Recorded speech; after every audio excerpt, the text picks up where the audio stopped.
Chapter क्या है हम लोग का? नया chapter cell unit of life. इसमें कहानी यही देखना है कि हम मतलब हमारे पृथ्वी पे हम यह सब लोग जानते हैं कि भाई बायो में यही बताया गया है, मतलब साइंस हमारी यही कहती है कि पृथ्वी पे सबसे पहले कौन आया था? Single cell. अरे सिंगल सेल मतलब यूनिसेलुलर ऑर्गेनिज्म आए थे। जैसे हमने क्या क्लासिफिकेशन पढ़ा हुआ है, हमने क्या पढ़ा था? सबसे पहले क्या पढ़ा था? मोनरा। फिर क्या पढ़ा था? फिर क्या पढ़ा था? फिर मतलब सबसे लास्ट में हमने क्या पढ़ा था? एमिलिया के बारे में। अब सबसे पहले किसके बारे में पढ़ा था? मोनरा के बारे में। हम ये भी जानते कि मोनरा होते क्या है? प्रोकैरियोट। यही तो था। प्रो मतलब होता है पुराना, मैंने बताया था ना, पुराना मतलब ओल्ड। तो हमें यहाँ पे क्या पढ़ना है? हमें पढ़ना है पहले कि cell the unit of life. Chapter ही बता रहा है कि सेल क्या है? यूनिट। एक यूनिट है किसका? लाइफ का। मतलब सेल ही आधार है किसका? जीवन का। अगर सेल पृथ्वी पे नहीं बना होता तो जीवन आज पॉसिबल नहीं होती। कहानी तो ये है। क्या बोल रहा है? Cell the unit of life, मतलब कह रहा है कि सेल ही की वजह से क्या है? लाइफ है। लेकिन सेल हम जानते हैं कि किसको बोलते हैं? एक सिंगल। अच्छा एक मतलब इसे हम जानते हैं क्या? ये एक नॉर्मल सेल है, लेकिन यही सेल कई इकट्ठा हो जाए तो टिश्यू। अगर यही टिश्यू और मान लीजिए टिश्यू कई हो जाए आपस में तो क्या हो जाएगा? आर्गन का काम कर जाएंगे। अब बताओ कि यही आर्गन आर्गन सिस्टम का बनाएंगे। मतलब कहने का मतलब ये एक सिंगल सेल है तो ये क्या हो रहा है? टिश्यू है। और ये क्या है? आर्गन। इतना तो जानते हो ना, इतने में कोई दिक्कत है? तो कह रहे हैं कि cell the unit of life, मतलब बोल रहे हैं कि जो सेल हम जानते हो, आपने पढ़ा है, वो क्या है? वही जीवन का आधार है। एक यूनिट अगर मतलब कहने का मतलब कि अगर सेल नहीं आया होता पृथ्वी पे तो लाइफ नहीं आई होती। वो भी कौन सा cell? Living cell. Dead cell की बात नहीं कर रहे, क्योंकि हमारा साइंस ही बोलता है कंप्लीट के बारे में नहीं पढ़ेंगे। बायोलॉजी का मतलब होता है जिसमें हम लिविंग थिंग के बारे में पढ़ रहे हो। नॉन लिविंग की जिक्र होती है क्या? पूरे बायोलॉजी में कहीं भी नॉन लिविंग की जिक्र नहीं होती है, क्योंकि हमें किसका बात पढ़ना होता है? केवल और केवल लिविंग ऑर्गेनिज्म के बारे में पढ़ना होता है। कहीं भी डेड के बारे में आप नहीं पढ़ोगे। आप खुद उठाइएगा, कोई भी बुक उठाइएगा बायोलॉजी के रिलेटिव, साइंस के रिलेटिव, उसमें आप नॉन लिविंग की कभी स्टडी करेंगे ही। अब किसकी करते हैं? लिविंग की करते हैं। मतलब हम जीवित जो ऑर्गेनिज्म है उनकी करते हैं, लेकिन जो मरे हुए उनकी हम नहीं करते। मतलब जिसमें क्या? जिसमें जान पाई जाती है, जिसमें हम लोग नॉर्मली भाषा बोलते हैं कि प्राण। जिसमें प्राण है मतलब जिसमें एक तरह का जान हो या लाइफ हो जिसके अंदर, उसके बारे में हम स्टडी करते हैं। जिसमें नहीं, उसमें नहीं करते हैं। लेकिन जो लिविंग होता है उसको हम क्या बोलते हैं? जो लिविंग मतलब क्या है? जो जीवित है। और नॉन लिविंग मतलब जो निर्जीव है। अब कह रहे हैं कि देखो, पहले ही हमारे सेल यूनिट ऑफ लाइफ में पढ़ने से पहले एक साइंटिस्ट का नाम है जिसपे नीट में क्वेश्चन ऑलरेडी पूछा जा चुका है। पहला ही नाम किसका है? जीएन रामाचंद्रन का।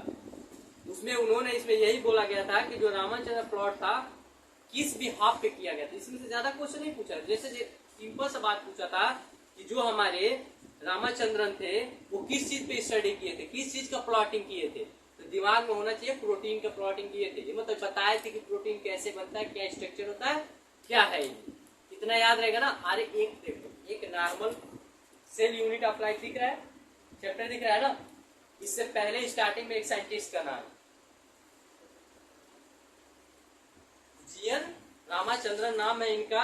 ये क्या दिए थे? तो ये रामाचंद्रन प्लॉट के बारे में बताए थे। उस प्लॉट में क्या स्टडी किए थे?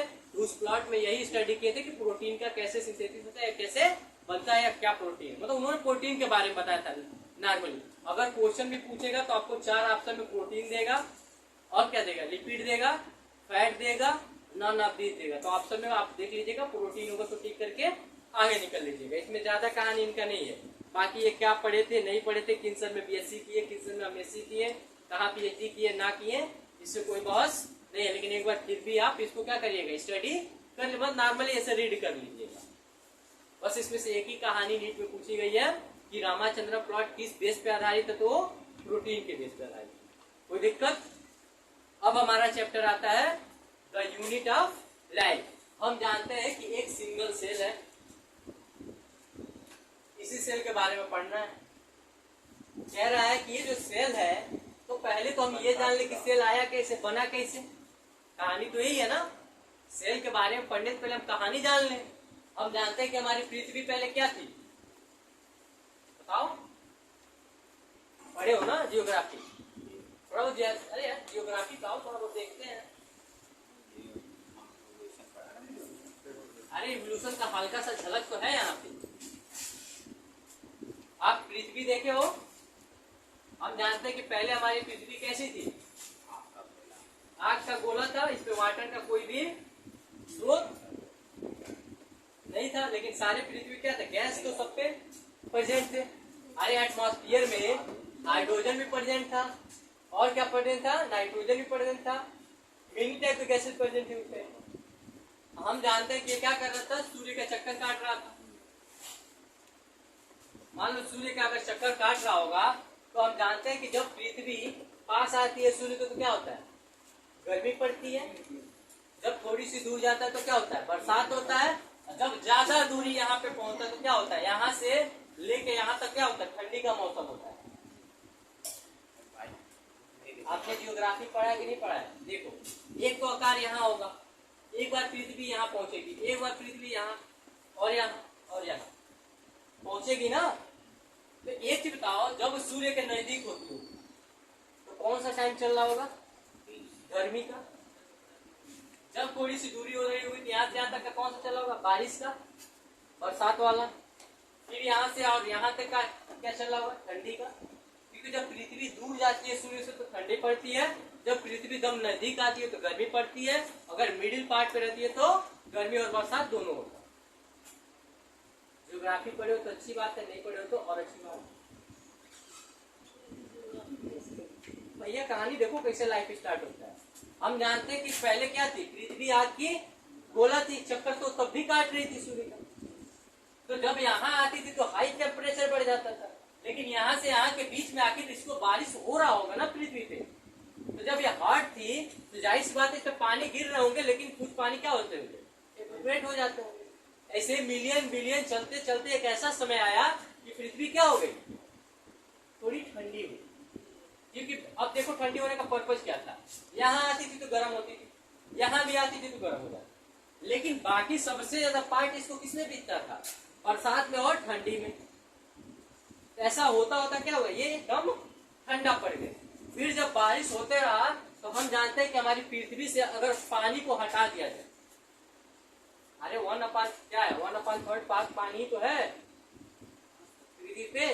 अगर हम पानी को हटा दे तो हमारी पृथ्वी का कुछ आकार ऐसा दिखेगा आपको, तो एकदम सर्कुलर फॉर्म में नहीं दिखेगी।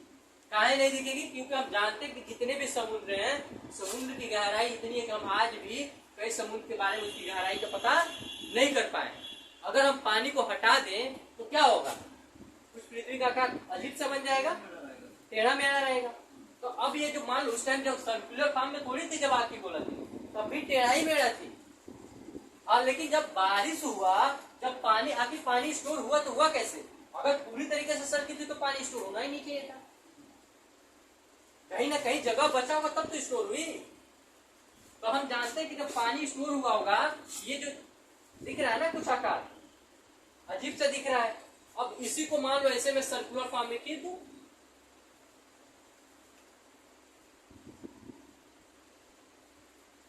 एक चीज बताओ, जो ये आकार दिख रहा है जगह जगह, आखिर ये कवर हुआ ना, इक्वल फॉर्म में हुआ, तो ये जो जगह है क्या है, इसमें सब में पानी भरा होगा। जो ये थोड़ा सा ऊंचा पार्ट दिख रहा होता वो पहाड़ हो गया होगा। कहानी तो यही होगी, कुछ कहानी ऐसे ही हुआ होगा। तो अगर बताओ जब पानी स्टोर हुआ होगा तो हम जानते हैं कि हमारे एटमॉस्फेयर में सारे गैसेस प्रेजेंट थे, चाहे वो ऑक्सीजन हो, चाहे CO2 हो, चाहे कुछ भी हो। तो जब बारिश हो रही होगी तो ये क्या हो रहा होगा, ये जो जितने भी हमारे गैसेस हैं, चाहे जितने भी हमारे मटेरियल, अब सॉइल में भी तो कुछ मेटल होंगे, अरे सॉइल के अंदर भी तो खनिज लवण पाए जाते हैं, मिनरल पाए जाते हैं। तो सॉइल में पहले भी तो पाया जाता है, जब ठंडी हुई होगी तो उसमें गैस तो मिक्स हुआ ही होगा। जब बारिश में हम जानते हैं कि बारिश जब होती है तो हम एसिड रेन के बारे में पढ़े हो ना, ताजमहल वाला सिस्टम, कि पीला पड़ जा रहा है। तो पीला पड़ने के पीछे का रीजन क्या है? एटमॉस्फेयर में जो गैसेज हमारी हार्मफुल है जो घूम रही है, बारिश के साथ क्या हो रही है? मिक्स होकर उस पर गिर रही है। व्हाइट कलर है तो येलो कलर होता चला जा रहा है। तो यहाँ भी जब एटमॉस्फेयर में हम जानते हैं कि पहले से ही गैसेज पड़ी हुई है, तो जब बारिश होता होगा तो ये क्या करते होंगे? मिक्स होकर पृथ्वी पर आती होंगी और इस पानी में घुल जाती होंगी। ये तो यहाँ तक की बात कि हम पानी में घुल जाते होंगे। अब नॉर्मल लाइफ में आओ, हम जानते हैं कि आपके घरों में छत होता ही है, सबके घरों पे आप देखते होंगे बरसात के सीजन पे क्या आप छत पे कहीं कीटाणु रखते हो क्या? मतलब कहने का मतलब कोई इंसेक्ट या बैक्टीरिया या प्रोटोजोआ या मोंगरा कोई चीज रखते हो क्या? तो या बारिश के पानी से गिरता है क्या? हो कभी गिरता है? नहीं गिरता है। लेकिन फिर भी आपने नोटिस किया होगा, कूलर का पानी ले लो, कूलर को भी तो आप इतना बढ़िया से साफ करके रखते हो, पानी भर के रखते हो, फिर लेकिन उसी को पानी को ना फेंको, वो पानी स्टोर रह जाए कुछ दिन, अपने आप उसमें क्या निकल आते हैं? बैक्टीरिया या इंसेक्ट बन जाते हैं, कहीं ना कहीं चीजें दिखने लगती हैं आपको। तो क्या आपने गया था इंसेक्ट डालने उसमें? वो छोड़ो, तो बताओ, थोड़ी सी अलग की बात हो। आप चावल बनाते हो घर में, वो चावल को आप मतलब 2-4 या 5 दिन तक रख दो डस्टबिन में, तो आप नोटिस करोगे कि उसमें क्या बन जाता है? कीड़े आ जाते हैं। आते हैं कि नहीं आते हैं? क्या आप उसमें गए थे जान डालने? फिर आए कहां से? डाला कौन? क्वेश्चन उठता है कि नहीं उठता है दिमाग में? आखिर हमने तो कीड़ा डाला नहीं था। पॉलिथीन में हमने क्या किया? चावल जो बच जाता पॉलिथीन में डाल के बांध दिया। 3-4 दिन बाद आप गए खोले तो देखिए इसमें कीड़ा ही कीड़ा दिख रहा है। भाई हमने जब इसको पैक किया था तो कीड़ा आया कहां से? कीड़ा आया क्यों? क्योंकि वहां पे प्रोटीन था और मिनरल था जो हमारे नेकेड आई से नहीं दिख रहे थे। वही इंसेक्ट क्या कर गए? वहां ग्रो कर गए। वैसे ही हमारे छतों पर आप देखते होंगे जहां पानी इकट्ठा हो जाता है वहां पे ऑटोमेटिक कीड़े चलने लगते हैं उसमें। क्या आप कीड़ों को डालने गए थे? फिर ये जीवन आया कहां से वहां? क्योंकि उस पानी में क्या था? मिनरल था, प्रोटीन था, ऑर्गेनिक मटेरियल था। इसलिए वहां पे क्या हुआ? अपने आप एक सिंगल सेल बना होगा, सिंगल से कई सेल बन गए होंगे। वही कहानी सेम यहाँ पृथ्वी पर आ रही है। यहाँ भी क्या हो रहा था? बारिश हो रही थी, गर्मी हो रहा था, ठंडी हो रही थी। जब पानी में हम जानते हैं कि सारे गैसेज मिल रहे थे, तो हम इवोल्यूशन में पढ़े थे, हमारा सबसे पहला प्रोडक्ट क्या बना था? अमोनिया। फिर प्रोटीन, पढ़े हो ना केमिस्ट्री के भी आप से, अमोनिया लैब का पहला प्रोडक्ट। आएगा इवोल्यूशन तो दिखाऊंगा कहानी कैसे चलती है। फिलहाल ये जानो कि जब ऐसे नॉर्मल देखते हो ना छतों पे पानी लग जाता है तो उसमें कीड़े आ जाते हैं। आप कीड़े डालने थोड़ी गए थे उसमें, वो तो क्लीन है ना। आपका तो जो फर्श था क्लीन था, पानी गिरा, आपने फिर भी उसमें कोई मटेरियल नहीं डाला, फिर भी वो पानी इकट्ठा होने की वजह से उसमें क्या हो गया? लिविंग ऑर्गेनिज्म आ गए, आए ना। तो क्या वो पानी से आए कि आपके फर्श से आए? कहीं से नहीं आया, उसमें जो मिनरल था वहां से आ गया वो। अरे हर जगह मिनरल प्रोटीन है भैया। मैं बोल ही रहा हूं कि एटमॉस्फेयर में क्या है? गैस है। गैस क्या करती है? वाटर के साथ मिक्स होके नीचे आ जाती है पृथ्वी पे। इसीलिए तो एसिड रेन पढ़ा रहा था। ताजमहल के बारे में मैं बताया हूँ। क्यों बताया? ताजमहल पे भी कहानी यही है कि गैसेज वहां ज्यादा है ऊपर एटमॉस्फेयर में, जो क्या करता है? सल्फर और नाइट्रोजन का मिक्सिंग करता है एसिड, उसी को तो एसिड रेन बोलते हो। अगर पानी में सल्फर और नाइट्रोजन का मिक्सिंग करा कर अगर वो बारिश कहीं हो रही है, उसी को एसिड रेन बोला जाता है। इसीलिए आपके घर वाले बोलते हैं कि जब भी पहला बारिश हो या दूसरा बारिश हो तो उस पानी में नहाना नहीं चाहिए, नहीं तो आपको क्या हो जाएगा? स्किन डिजीज हो जाएगा। क्योंकि पहले के जैसा इन्वायरमेंट नहीं है। हम जानते हैं कि हमारे यहाँ क्या है? मोटर बाइक, मोटरसाइकिल, ये सब चीजें सब कुछ चल रही है ना, मोटर से लेके गाड़ियां सब कुछ चल रही है। तो उनके धुएं से क्या निकलता है? धुआं निकलता है। उन धुआं में सल्फर होता है, नाइट्रोजन होता है, CO2 होता है, बहुत सारी चीजें होती है। तो हमारे एटमॉस्फेयर में हमेशा, क्यों देखो, अगर देखा जाए तो हमारे एटमॉस्फेयर को भी खराब करने का श्रेय किसको जाएगा? वुमेन को। अरे एनिमल थोड़ी आता है करने, हम ही तो कर रहे हैं। अपने फायदे के लिए पेड़ को काटो, अपने फायदे के लिए गाड़ियां बनाओ, अपने फायदे के लिए डीजल पेट्रोल निकालो, अपने फायदे के लिए कोयले को जलाओ। क्या आता है एनिमल को जलाने? हम अपने फायदे के लिए सब करते हैं। तो वही देखो कहानी क्या है। जब इसमें पानी इकट्ठा हुआ होगा तो हम जानते हैं कि पानी इकट्ठा हुआ होगा तो भाई उस पानी में क्या होगा, H2O भी होगा, N2 भी होगा, मान लो इसमें सल्फर भी होगा, CO2 भी होगा, ऑक्सीजन भी होगा। ये सब जब मिक्स किए होंगे तो प्रोटीन बना होगा। अभी हम इवोल्यूशन में देखेंगे कैसे बनता है। अरे यहाँ पे CH4 भी होगा या CH3 भी होगा, कुछ कहानी होगा इवोल्यूशन की बात, इवोल्यूशन तक देखेंगे। तो ये जब बारिश में मिक्स होकर गिरे होंगे तो आखिर यहाँ पानी तो इकट्ठा हुआ होगा। अब पानी जब इकट्ठा हुआ होगा तो सेम वही प्रोसेस जैसे आपके किस पे होता है, छत के ऊपर पानी इकट्ठा होता है तो कीड़े निकल जाते हैं, वैसे ही यहाँ भी हुआ होगा। चलते चलते हुआ होगा तो एक इसी में कोई नॉर्मल सेल बना होगा जिसे हम प्रोकैरियोट के नाम से जानते हैं, सिंगल सेल या यूनिसेलुलर ऑर्गेनिज्म के नाम से जानते हैं। लेकिन पहला जो सेल बना था वो सेल क्या था, प्रोकैरियोट तो था लेकिन फोटोसिंथेसिस नहीं कर पा रहा था। देखना कहानी कैसे चल रहा है। पहला सेल बना लिविंग पानी में, लेकिन उस सेल के पास कैपेसिटी नहीं थी तो वो अपना भोजन स्वयं बना पाए। वो क्या था, फिर हेट्रोट्रॉपिक था, दूसरे पे डिपेंड कर रहा था।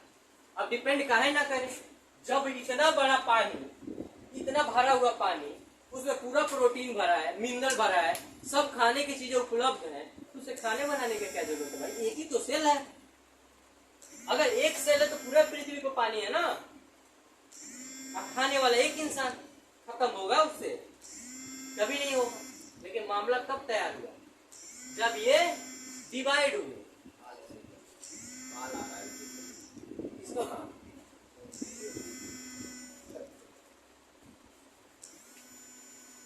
तो इसमें क्या हुआ होगा, कहां तक गए थे, कहानी में मत बोला, कुछ भी आए वहां छोड़ दो। ये होता ना, बीच में जब रीडर टूट जाता है ना, दिमाग एक एक्टिविटी से लेकर चलता है।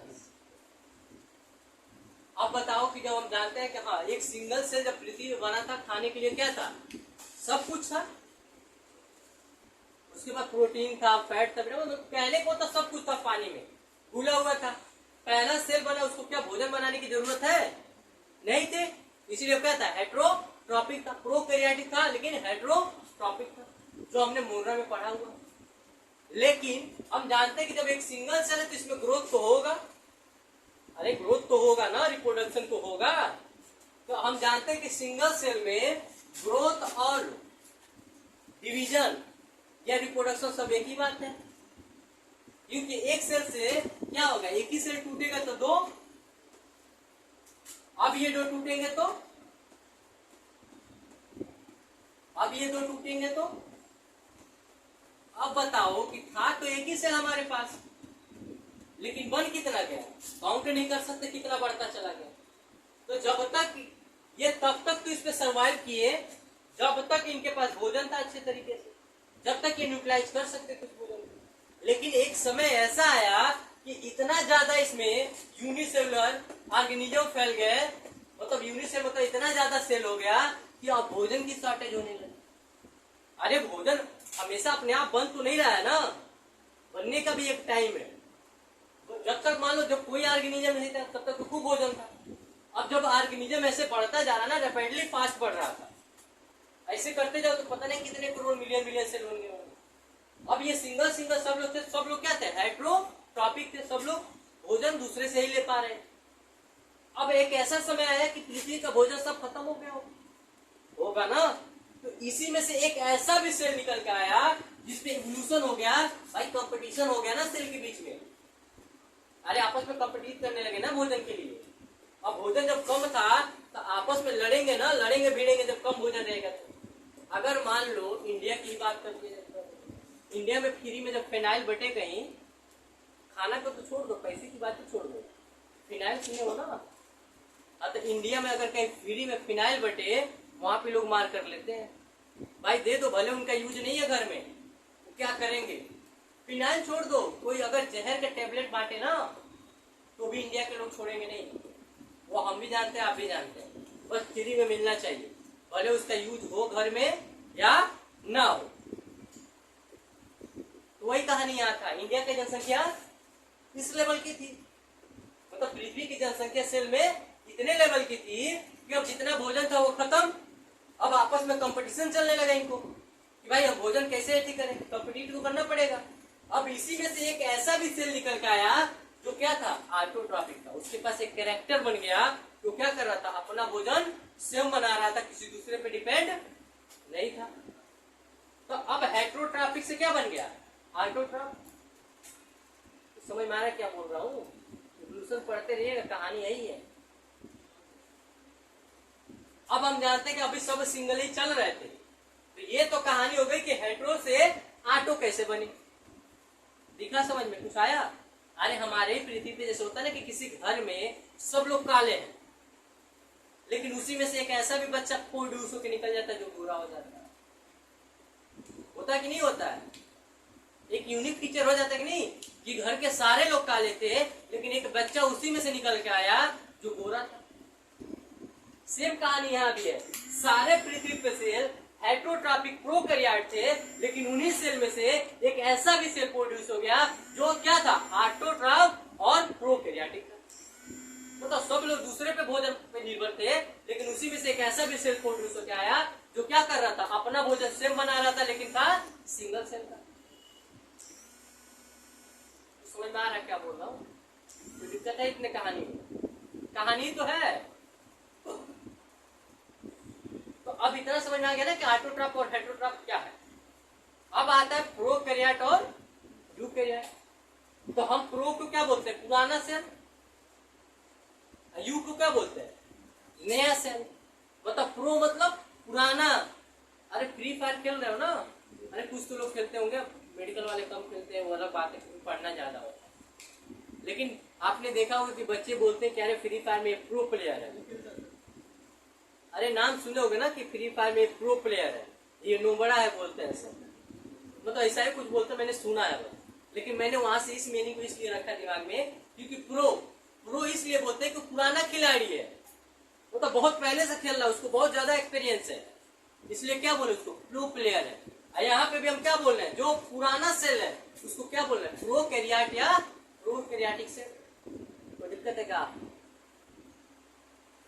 प्रो मतलब पुराना, समझ में आया। तो फ्री फायर के बारे में थोड़ा बहुत समझता हूँ, उसको जल्दी समझ में आया होगा। प्रो मतलब पुराना, तो ये भी प्रोकैरियोटिक भी पुराने सेल थे। वेल डिफाइंड मतलब वेल डेवलप नहीं थे, मतलब कहने को मतलब पूर्ण रूप से वो पूरा कंफर्टेबल, मतलब कहने को मतलब पूर्ण रूप से डेवलपमेंट में नहीं थे, उसमें कुछ न कुछ कमियां थी। उस कमियों को कौन भरेगा, जो नए वाले आएंगे उनमें वो चीजें क्या होंगी, डेवलप होती जाएंगी। जैसे मैंने क्या बोला, सारे लोग दूसरे भोजन पे निर्भर थे, लेकिन उसी में से एक सेल ऐसा भी आया जो अपना भोजन स्वयं बना रहा था। कहा भैया हम इस कंपटीशन में नहीं रहेंगे, आप लोग लड़ते रहिए खाने के लिए, हम अपना भोजन तो खुद ही बनाऊंगा, खुद ही खाऊंगा। जो प्रोकैरियोट क्या हो गया, ऑटोट्रॉपिक हो गया। तो जो उसी में से ऑटोट्रॉपिक हो गया वो प्लांट की ओर चला गया, मतलब एल्गी के बाद से ब्रायोफाइटा के बाद टेरिडोफाइटा, फिर जिम्नोस्पर्म, फिर एंजियोस्पर्म, ये प्लांट के साइड पे चला गया। और जो हेट्रो वाले थे उसी में से कुछ इवोल्यूशन हुए, तो कोई फिशेस, फ्रॉग, मेढक बनते हुए वुमेन तक आ गए। कोई दिक्कत है क्या यहाँ तक कहानी याद रहेगी ना नॉर्मली। तो अब देखो सेल का कहानी याद, ये कहानी याद रहेगी ना, कोई दिक्कत नहीं है ना कि सिंगल सेल बनने का रीजन क्या है। बाकी इसके आगे पढ़ेंगे हम लोग इवोल्यूशन को। ये कहानी इसलिए बताऊं ना ताकि आपके दिमाग में ये तो रहे कि सेल आया कहां से। नहीं तो कोई भी क्वेश्चन पूछ सकता है कि भैया सेल कहां से आ गया, आप सेल के बारे में डायरेक्ट पढ़ने लगे। अगर इससे भी बैक पढ़ोगे ना तो सेल से पीछे से आता है एटम, तीन मॉलिक्यूल्स, कुछ चीजें बात की बात है, इतना गहराई में मत जाओ। बस ये जानो कि सिंगल सेल कैसे बना, पृथ्वी कैसे गोल हो गई, कैसे इसमें जीवन पॉसिबल हो पाया, इतना तो समझ में आ गया ना। अगर इतना आ गया तो फिर देखो आगे की कहानी।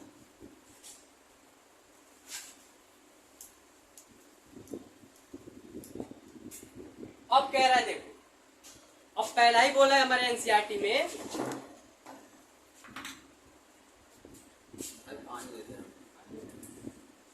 अब पहला ही बोला है कि देखो इंट्रोडक्शन, सेल के पहले ही आपके एनसीईआरटी में इंट्रोडक्शन दिया गया।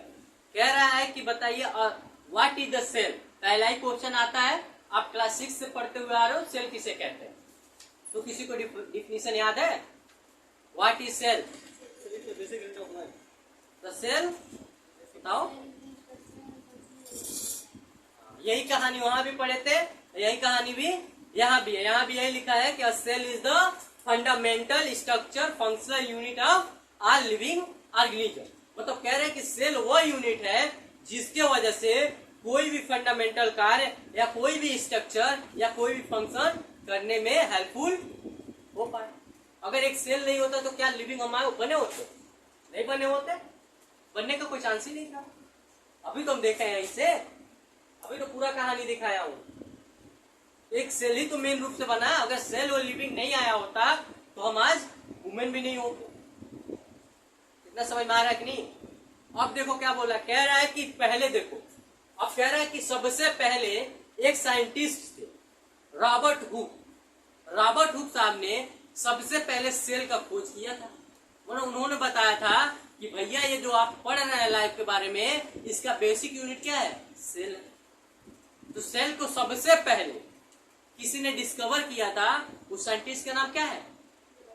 रॉबर्ट हुक साहब ने सेल को सबसे पहले क्या किया? डिस्कवर किया।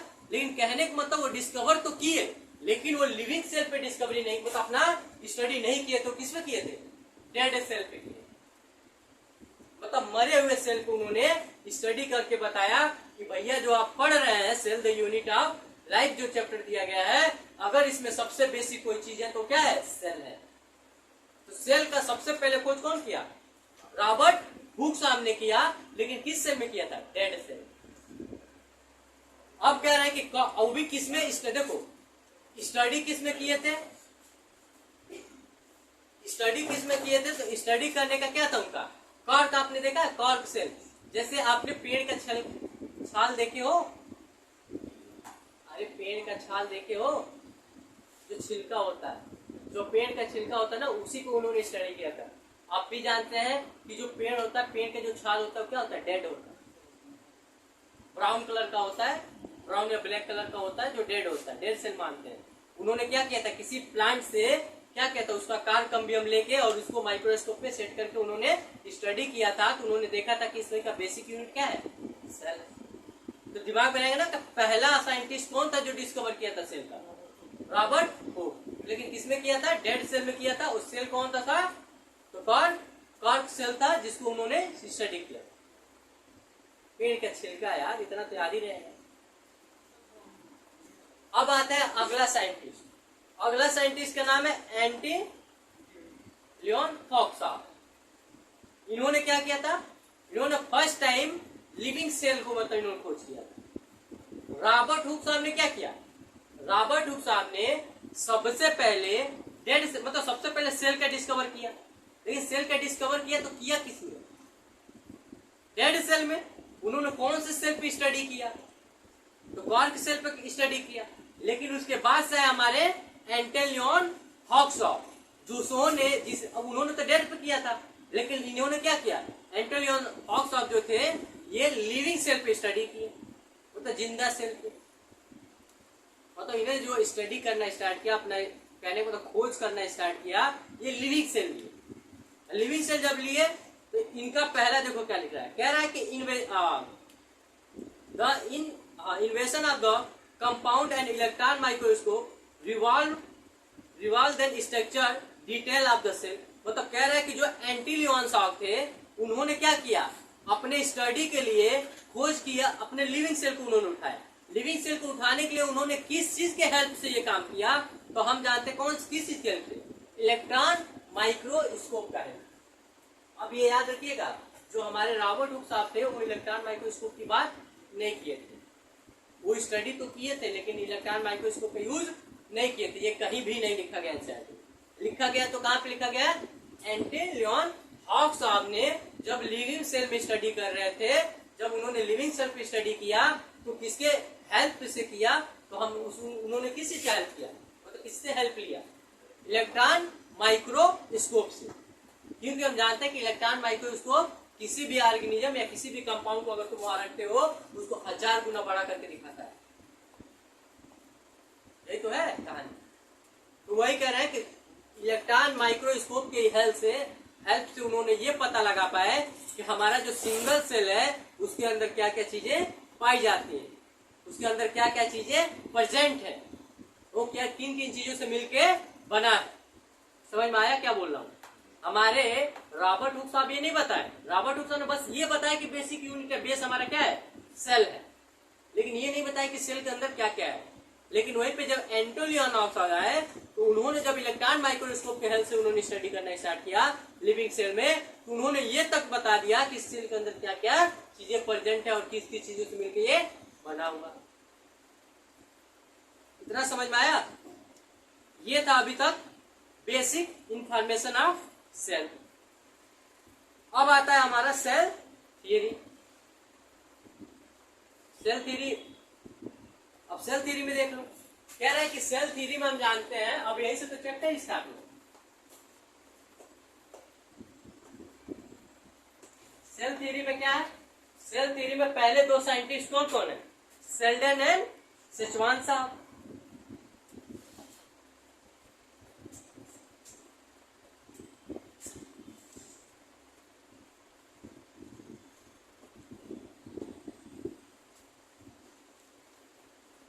जो शेल्डन और सचवान साहब थे, ये क्या किए? फॉर्मुलेट किए सेल थ्योरी को, मतलब सबसे पहले कोई सेल थ्योरी का डिफिनीशन दिया या वर्णन किया, वो दो ही साइंटिस्ट थे। पहला कौन थे?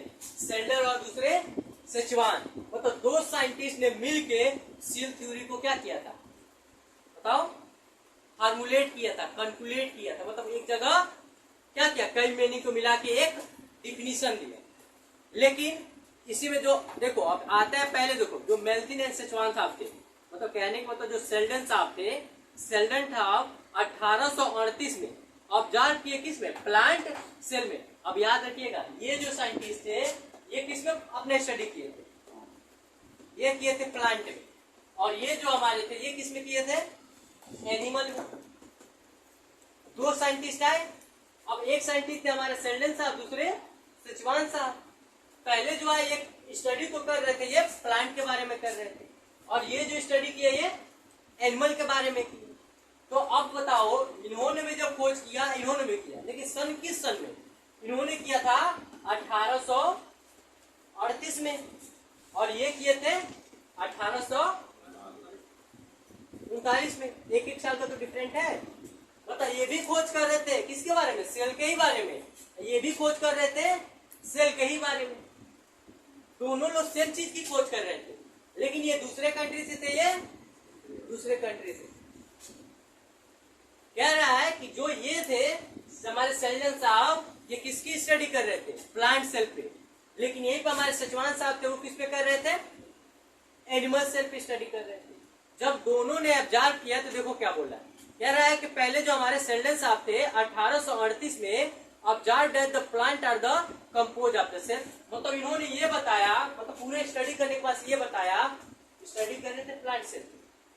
इन्होंने पूरा जब स्टडी कर लिया तो इन्होंने बताया कि जो एक प्लांट है वो बना हुआ है, तो किससे बना हुआ है? सेल के कंपोजिशन से बना हुआ है।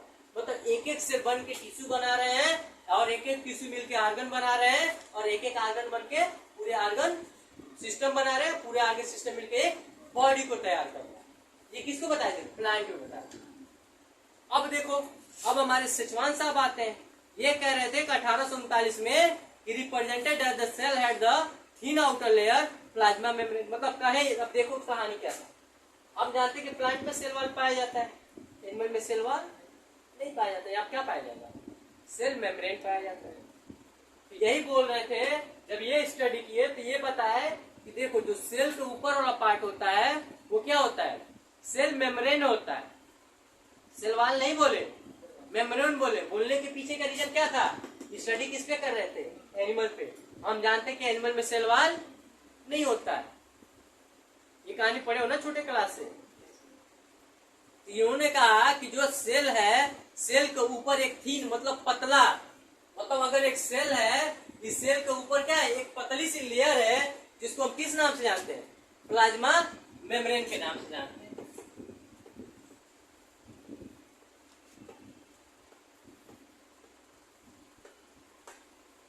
अब देखो क्या बोले, फिर क्या कि ही आल्सो फाउंड है, मतलब फिर उन्होंने क्या पाया? जो प्लांट सेल है उसके पास क्या था, सेल वॉल था। देखो ये बताए थे कि ठीक है, इन्होंने प्लांट पे स्टडी किया, इन्होंने बताया कि भाई सेल से ही मिलकर सारे बॉडी तैयार हुए।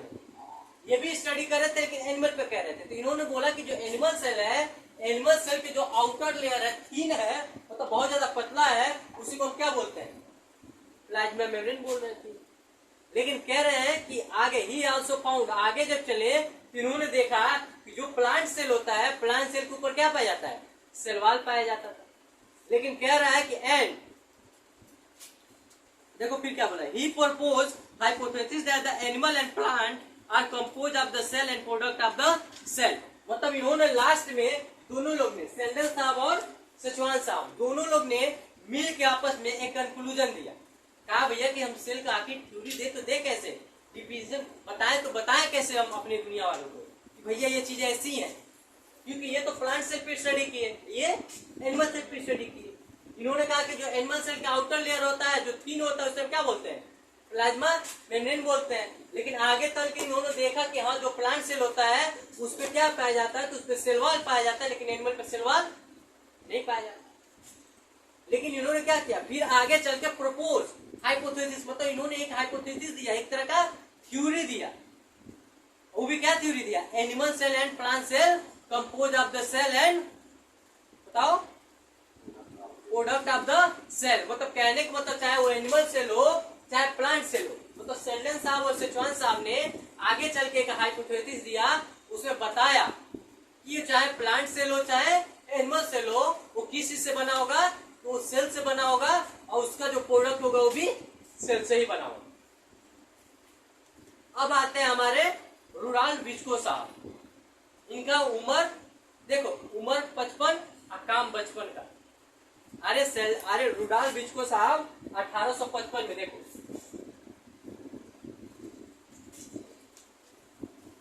रूडाल विस्को साहब, इनका देखो, इनका उम्र था 55। समझ में आ रहा है क्या बोल रहा हूं, याद करने का तरीका याद रखो।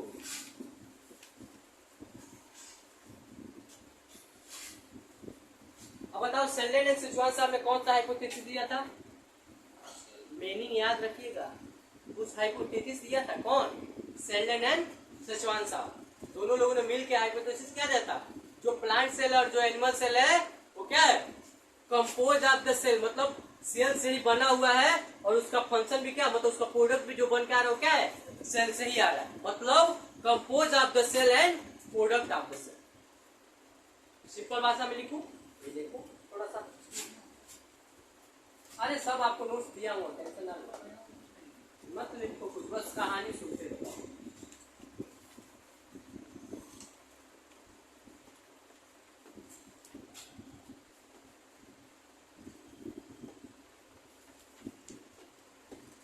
ये क्या थे, प्लांट पे स्टडी किए थे, सही है, और ये किस पे किए थे, एनिमल पे किए। अब कह रहा है कि इन्होंने देखा कि जो पूरी होल बॉडी है किससे बनी हुई है, सेल से बनी हुई है। लास्ट इनका प्रोडक्ट क्या निकलता है, सेल। ये भी निकले, ये भी कहे कि सेल से ही बनी हुई है, लेकिन सेल के आउटर कवरिंग है, ऊपर वाला जो कवर है, आउटर लेयर है, वो क्या है, स्किन है, जिसको किस चीज से बना, उसको हम क्या बोलते हैं, प्लाज्मा मेम्ब्रेन। अब इन दोनों ने मिलके ये स्टडी कब किए थे, तो इनका लिख लीजिएगा 1838 और ये 1839 में।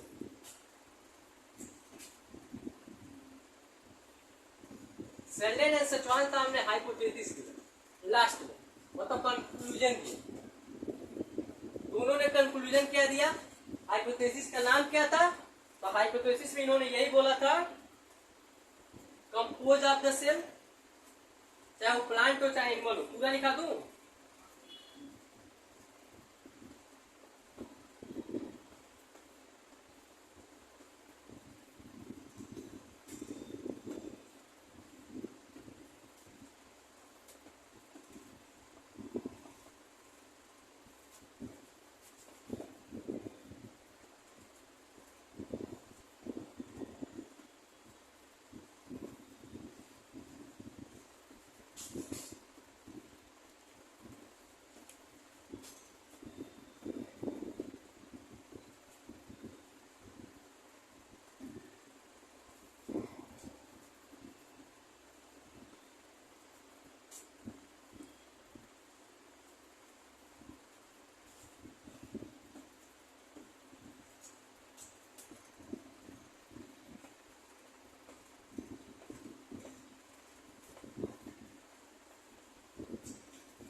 ये देखो कहानी हो गया, तू करना है हो गया, रहने दो यार, कितना करे। अब यहाँ कहानी देखो, रॉबर्ट हुक साहब आए। रॉबर्ट हुक साहब क्या खोज करके गए, ये बता के गए कि सेल तो होता है, बने इन्होंने बताया कि सेल होता है, तो सेल नाम की कोई चिड़िया होती है, लेकिन किसमें ये स्टडी किए थे, तो डेड सेल में किया। दूसरे साहब हमारे हैं एंटोनियो, यो क्या है कि भैया इन्होंने किनका हेल्प लिया, इन्होंने इलेक्ट्रॉन माइक्रोस्कोप का हेल्प लिया और इन्होंने स्टडी किस पे किया, तो लिविंग सेल पे किया। कोई दिक्कत है यहाँ तक। लेकिन अब देखो हमारे सेल्डन साहब थे और सिचुआन साहब थे। हम जानते हैं सेल्डन साहब स्टडी किस पे कर रहे थे, प्लांट पे। अगर प्लांट पे स्टडी करता है उसको हम क्या बोलते हैं, बॉटनिस्ट। अरे याद है ना, प्लांट किस में आता है, बॉटनी में। जो बॉटनी पे स्टडी करो वो बॉटनिस्ट। अब हम जानते हैं कि हमारे सिचुआन साहब आते हैं, ये किस पे किए थे स्टडी, एनिमल पे।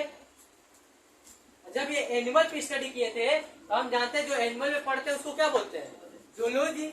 और जो स्टडी करे उसको जूलॉजी लिस्ट, यही तो बोलोगे। अब कह रहा है कि अब बताओ, पहले हमारे यहाँ रॉबर्ट हुक साहब, रॉबर्ट हुक साहब क्या बता के गए, इन्होंने स्टडी का पहले बार बताया कि हाँ सेल की अगर किसी ने डिस्कवर किया पहले बार तो कौन थे, रॉबर्ट हुक साहब थे। फिर दूसरा कौन है, एंटोनियन हुक साहब, इन्होंने किसकी हेल्प से की, इलेक्ट्रॉन माइक्रोस्कोप। अब देखो एक चीज कहानी देखो, जब इलेक्ट्रॉन माइक्रोस्कोप जब खोज हो गया, जब उस चीज का निर्माण हो गया, तब जाके इतने साइंटिस्ट ने अपनी क्या की, इसमें इच्छा जाहिर की, इसमें अच्छे अच्छे चीजों की खोज कर पाए। अगर इलेक्ट्रॉन माइक्रोस्कोप नहीं आया होता तो इतने साइंटिस्ट नहीं अपना वर्क कर पाए। अब कह रहे हैं कि जो सेल्डन साहब के हम जानते हैं वो प्लांट पे स्टडी किए और सचवान साहब के वो एनिमल पे स्टडी किए, यही था ना। तो अब कह रहा है कि ये बताओ कि सेल्डन साहब 1838 में स्टडी कर रहे थे और सचवान साहब 1839 में। ये क्या हुआ, तो ये बॉटनिस्ट थे तो ये जूलॉजिस्ट थे। दोनों लोग स्टडी तो किए, लेकिन ये क्या बताइए, प्लांट सेल के बारे में बताइए, एनिमल सेल के बारे में बताइए। इन्होंने बोला कि जो एनिमल सेल होता है उस पर आउटर लेयर होता है जो थिन होता है, उसे हम प्लाज्मा मेम्ब्रेन के नाम से जानते हैं। इन्होंने क्या देखा, इन्होंने कहा कि भाई प्लांट सेल में क्या पाया जाता है, शैवाल पाया जाता है। दोनों ने सोचा कि भाई इंक्लूड किया जाए, एक हाइपोथेसिस दिया जाए दोनों लोगों ने। तो दोनों लोगों ने मिलकर एक हाइपोथेसिस दिया, एक मीनिंग दिया। वो मीनिंग क्या था, compose of the cell and product of the cell. तो अगर मैं यहाँ पे बताऊं कि ये दोनों लोग का हाइपोथेसिस क्या था, compose of cell and product of cell, ये तो हाइपोथेसिस कौन दिए थे, सेल्डन एंड सिचुआन साहब। अब आते हैं हमारे रुडाल बीच को, उम्र 55 काम 55 का। मतलब ये बहुत बड़ा काम नहीं कर गया, मतलब ऊपर वाले साइंटिस्ट की चीजों को कॉपी कर चुरा ले। जैसे उम्र 55 का मतलब, कहने का मतलब क्या हुआ, ये कब किए थे, 1855 में। मतलब उम्र 55 याद रखने के लिए रुडाल बिस्को साहब का भी एक कहानी बना रहे थे, तो 1855 में। इसीलिए मैं ट्रिक के हिसाब से बोलता हूँ कि रुडाल बिस्को मतलब उम्र 55 काम 55, मतलब बहुत अच्छा काम नहीं करके गए। ये बस सेल्फ थ्योरी दे दिए, कुछ नहीं दिए। जो इन्होंने दिया था कि compose of the cell and product of cell, मतलब इनका भी कहने का मतलब ये था कि जो चीज सेल से बना होगा वो प्रोडक्ट भी बनाएगा तो सेल ही बनाएगा। ये बहुत कुछ नहीं किए हमारे। इन्होंने जब सेल थ्योरी स्टार्ट किया देना, जब इन्होंने सेल थ्योरी दिया तो इन्होंने कुछ नहीं बोला, बस एक मीनिंग यूज करके गए, ई सेलुला मतलब ओमनी सेलुला, ई सेलुला ओमनी सेलुला। अरे एक मीनिंग दिए हैं, ओमनी सेलुला ई सेलुला, आपने पढ़ा है कि नहीं पढ़ा है, कहानी देखो, लिख दे रहा हूं। 1855 में देखो क्या एक मीनिंग इन्होंने दिया,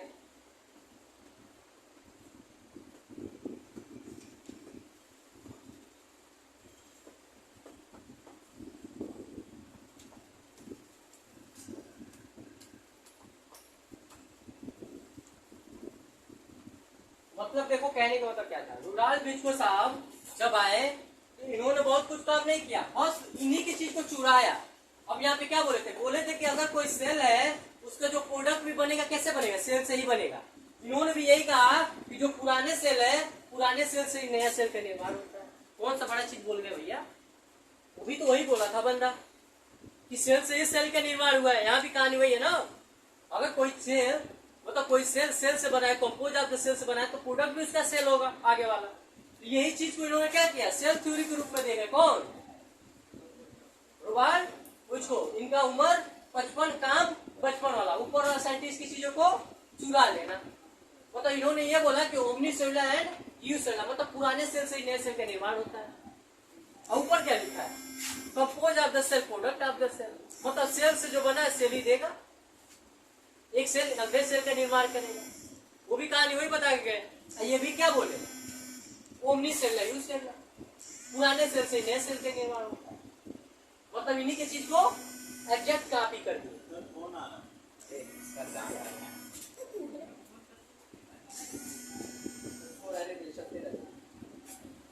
अब देखिए रॉबर्ट ब्राउन साहब आए, ये किस चीज का खोज करके गए, न्यूक्लियस का।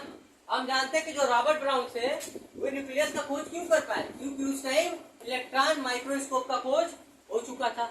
अगर इलेक्ट्रॉन माइक्रोस्कोप नहीं खोजा गया होता तो क्या हम सेल के अंदर की चीजों को पता कर पाते, नहीं कर पाते। लेकिन देखा जाए तो इलेक्ट्रॉन माइक्रोस्कोप को स्टार्टिंग कौन कहते हैं, एंटन लियोन हॉक साहब ने सबसे पहले इलेक्ट्रॉन माइक्रोस्कोप का यूज कौन किया, यही तो लिविंग सेल में स्टडी की है। तो यहाँ सोचो कि यहाँ पर अगर स्टडी स्टार्ट हो गया था, इलेक्ट्रॉन माइक्रोस्कोप यहाँ बन गया था, तभी इतने साइंटिस्ट कामयाब हो पाए। अगर वो नहीं होता तो कामयाब नहीं होते। तो अभी हमने कितने साइंटिस्ट के नाम देखा, रॉबर्ट हुक साहब डेड सेल, एंटन लियोन साहब living cell help with electron microscope, Schleiden साहब बॉटनिस्ट प्लांट स्टडी 1838, सेचवान साहब 1839 एनिमल सेल जियोलॉजिस्ट। इन्होंने ये बताया कि जो आउटर लेयर होता है 3 होता है, और क्या होता है 3 को ये क्या बोलते हैं, प्लाज्मा मेम्ब्रेन। और इन्होंने देखा था कि प्लांट सेल में सेल वॉल पाया जाता है, लेकिन एनिमल सेल में सेल वॉल नहीं पाया जाता है। दोनों लोगों ने मिलकर एक हाइपोथेसिस दिया, जिस हाइपोथेसिस को क्या बोलते हैं, compose of the cell and product of the cell. मतलब जो चीज सेल से बना वो चीज सेल ही देगा। फिर हमारे यहाँ रुडाल्फ विस्को साहब, उम्र 55, काम बचपन वाला, 1855 में इन्होंने कहा भाई सेल थ्योरी दिया। इन्होंने बस इतना ही बताया कि ओमनी सेलुलर ई सेलुलर, मतलब पुराने सेल से ही नए सेल का निर्माण होता है। हमारे रॉबर्ट ब्राउन साहब आते हैं जिन्होंने न्यूक्लियस का खोज किया था। अभी तो कोई दिक्कत है इन 5-6 साइंटिस्टों में।